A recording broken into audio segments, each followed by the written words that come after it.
Assalamualaikum Sobat Football United. Sehat-sehat selalu semuanya ya, sekeluarga. Oke, kali ini gue ingin ngobrol ringan terkait dengan kabar ada dua pemain. Sempat beberapa kali gue bahas, akan gue ulangi lagi. Kalau menurut gue ini sudah bukan rumor lagi ya. Ini merupakan kabar, ini merupakan informasi. Kalau rumor itu kan masih belum jelas kabarnya. Tapi kalau update atau informasi yang bukan rumor, artinya memang ya ini memang itu yang terjadi. Kenapa gue bilang demikian? Karena memang sumber-sumber yang mengatakan informasi ini menurut gue ya ringan amatiran, sumber-sumber yang memang bisa dipercaya. Apa itu? Rasmus Højlund dan Sofyan Amrabat yang kembali disebutkan oleh sumber-sumber yang gue katakan tadi ya, termasuk juga The Athletic, termasuk juga Fabrizio Romano, di mana diinformasikan kalau Manchester United ini memang betul berminat kepada keduanya, kepada Rasmus Højlund dan juga kepada Sofyan Amrabat. Oke, gue ambil dari Fabrizio Romano dulu tentang Rasmus Højlund. Kalau Manchester United ini akan terus berusaha ya, mendorong bahkan untuk bisa mendatangkan Rasmus Højlund. Manchester United sudah mendatangkan dua pemain, kalau gue bilang ya, artinya dua here we go sejauh ini. Andre Onana, Mason Mount bahkan didatangkan pertama, diberikan nomor 7 pula. Nah, sering disebutkan Manchester United ini kan prioritasnya musim lalu ya kan, dilihat ada di lini depan.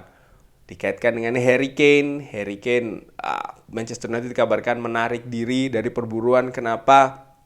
Karena nampaknya Tottenham Hotspur tidak ingin melepas Harry Kane, bahkan sangat-sangat sulit kalau melepasnya itu ke sesama tim di Premier League. Nah, Manchester United menyudahi perburuan yang menurut gue juga sangat awal, kan sudah diberitakan. Pada saat itu gue berpikir apakah ini strategi atau seperti apa. Namun nampaknya memang itulah yang sesungguhnya terjadi. Manchester United memang menarik diri dari situasi perburuan Harry Kane dan mengincar pemain lain.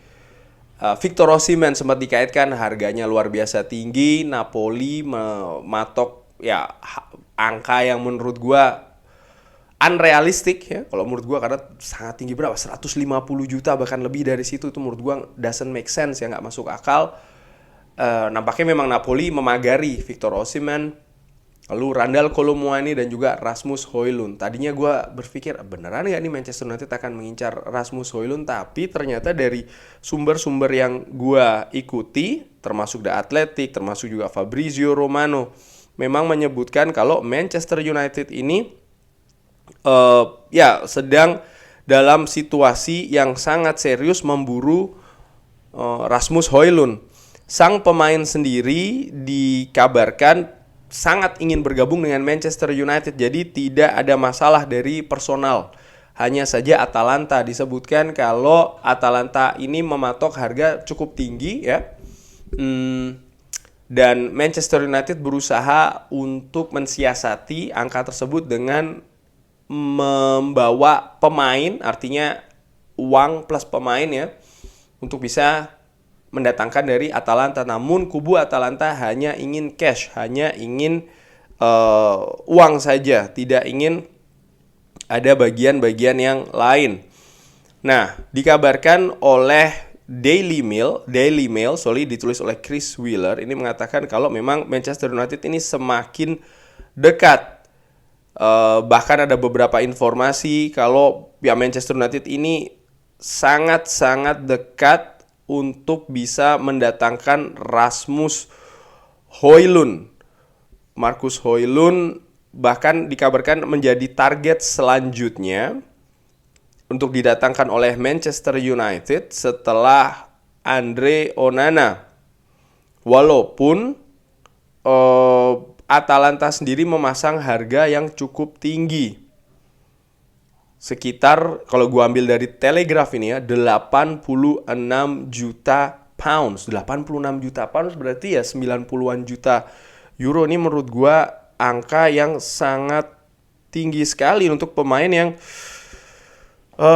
bukan jadi pilihan utama di Atalanta.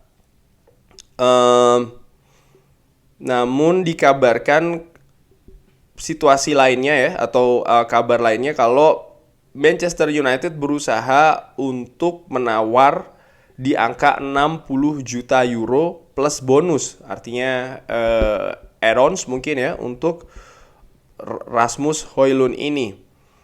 Ada perbedaan angka menurut gua yang cukup yang lumayan tinggi untuk Rasmus Højlund. Sejujurnya sih gua melihat angka-angka yang ada ini ya, terutama terkait dengan Rasmus Højlund ini overpriced sih. Menurut gua ini terlalu tinggi. Atalanta mematok angka awal yang cukup tinggi, sehingga ya Manchester United juga kalaupun ingin menawar, angkanya juga menurut gue tetap angka yang tinggi untuk pemain sekali lagi yang masih muda.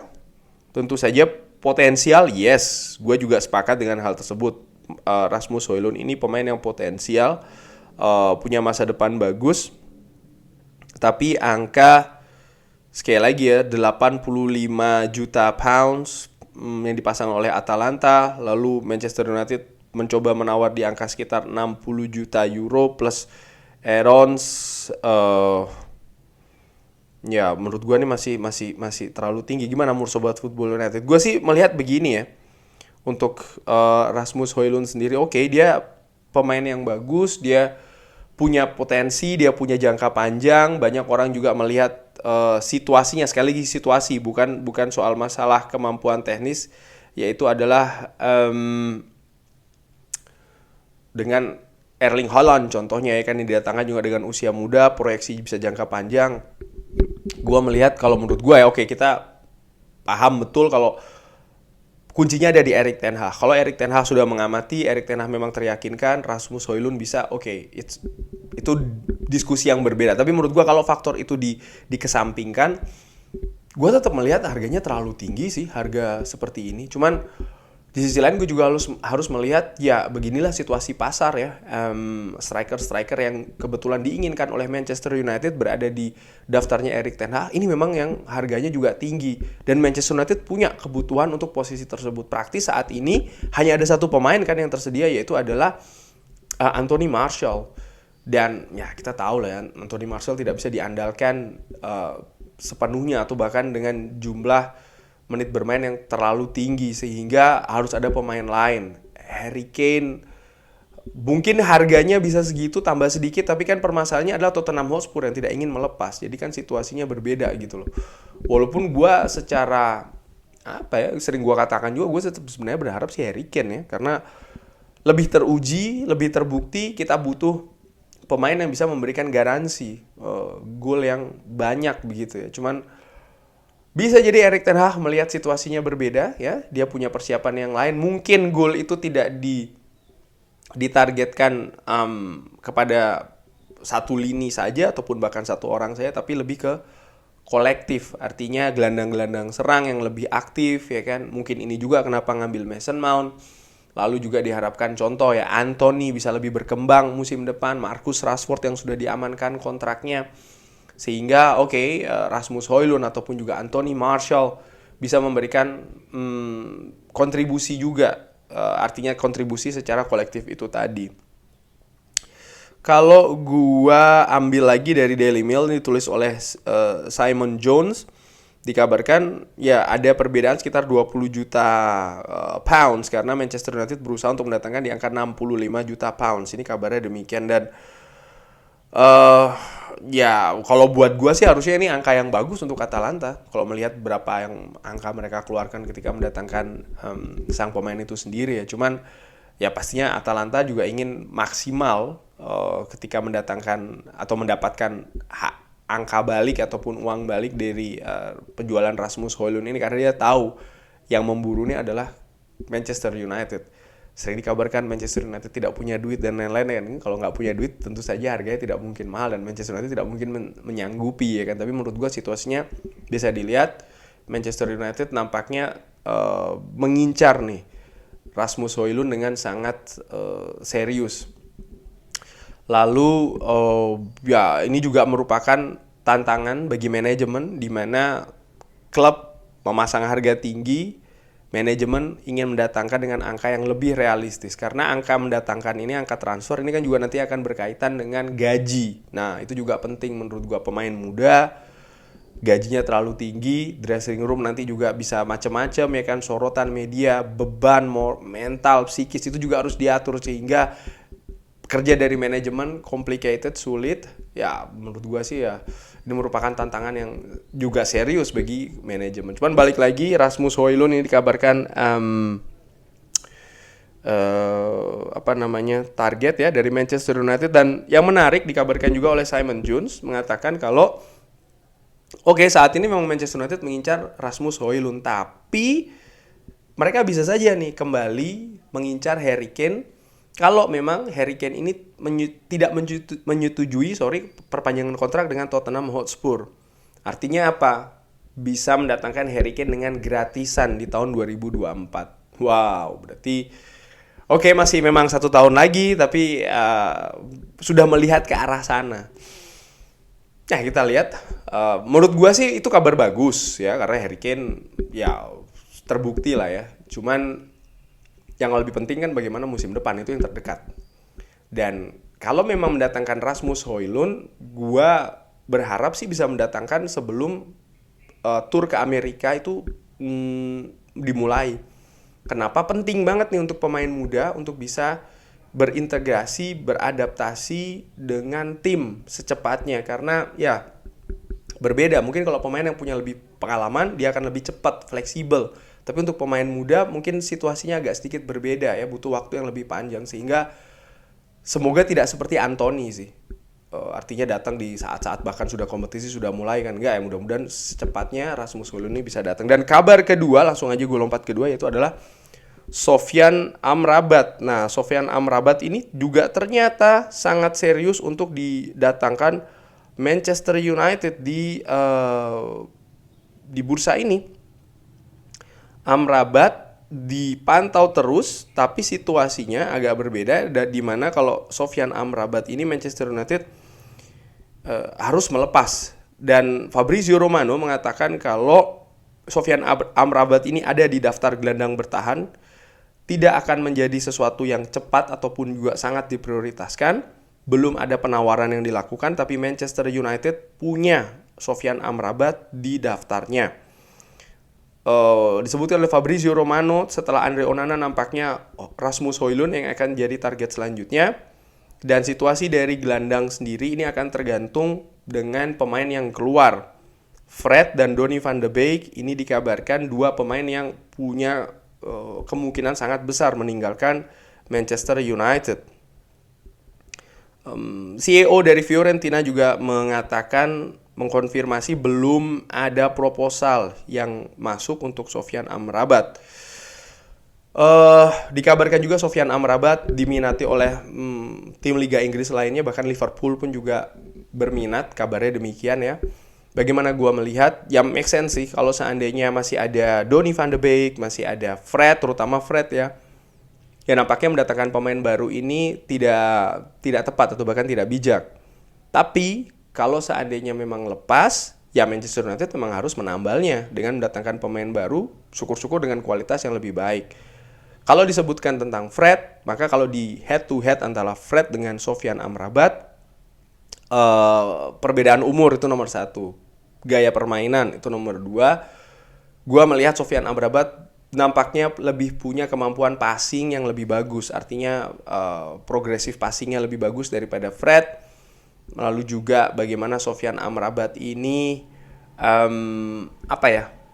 dia daerah operasinya lebih jelas daripada Fred, dimana Fred dia bisa bermain di posisi nomor 8, bahkan lebih cenderung tuh ke depan. Gua melihat Fred ketika dipasang terlalu dalam ya di posisi gelandang bertahan kurang begitu maksimal. Tapi ketika di zamannya, gue lupa, Ole Gunnar Solskjaer atau Ralf Rangnick, di mana dia didorong lebih ke depan, ternyata dia lebih bagus penampilannya. Dan ini yang berbeda dengan Sofyan Amrabat menurut gue, di mana Sofyan Amrabat daerah operasinya tidak terlalu naik nih, tapi lebih ke dalam antara tengah dan juga ke bawah. Tentu saja dia juga punya kualitas untuk bisa melapisi Casemiro seandainya memang Casemiro ada absen dan lain-lain. Dan menurut gue ini salah satu faktor positif ya daripada Sofyan Amrabat itu sendiri. Di samping ya dia sudah pernah bekerja sama dengan Erik ten Hag. Nah, berbicara tentang bekerja sama dengan Erik ten Hag, nampaknya Erik ten Hag juga ingin mengumpulkan pemain-pemain yang memang dinilai bagus yang sudah pernah bekerja sama dengan dia nih. Dan menurut gue ini make sense karena ketika dia ingin membangun sesuatu yang baru ya di klub sebesar Manchester United ini tidak mudah. Manchester United sudah punya dressing room duluan, sudah punya pemain-pemain yang dalam tanda kutip mencengkram tim duluan, sehingga tidak semudah itu saja Erik ten Hag ingin membawa filosofi yang baru, cara bermain yang baru. Dan tentu saja ini menurut gue dalam tanda kutip lebih mudah kalau seandainya memang ada orang-orang yang sudah bekerja sama dengan Erik ten Hag duluan. Sehingga lebih lebih mulus lah langkah ataupun jalan yang akan ditempuh. Dan ini kan yang dilakukan oleh Erik ten Hag pertama kali. Jangan lupa, siapa yang didatangkan oleh Erik ten Hag pertama kali? Bukan pemain maksud gue. Michel van der Gaag, orang yang pernah bekerja sama di Ajax Amsterdam. Lalu juga Steve McLaren, orang yang pernah bekerja sama di FC Twente. Ini dulu nih, orang yang memang pernah bekerja sama dengan Erik ten Hag. Erik ten Hag tahu satu sama lainnya. Itu dulu yang diamankan. Baru setelahnya pemain-pemain lain nih kan, Lisandro Martinez katakanlah, lalu Tyrell Malacia, Eredivisie Connection, bahkan sampai Anthony dan lain-lain. Dan menurut gue ini akan terus dilakukan, dan menurut gue ini sesuatu yang make sense. Kurang lebih demikian ngobrol ringan pagi-pagi kali ini ya. Bagaimana Sobat Football United, Sofyan Amrabat, Rasmus Højlund, ini bukan rumor lagi karena banyak sumber yang sudah memberitakan nampaknya Manchester United memang mengincar pemain tersebut dengan prioritas yang berbeda. Drop di kolom komen. Terima kasih sudah menyaksikan. Jangan lupa like, subscribe. Wassalamualaikum warahmatullahi wabarakatuh.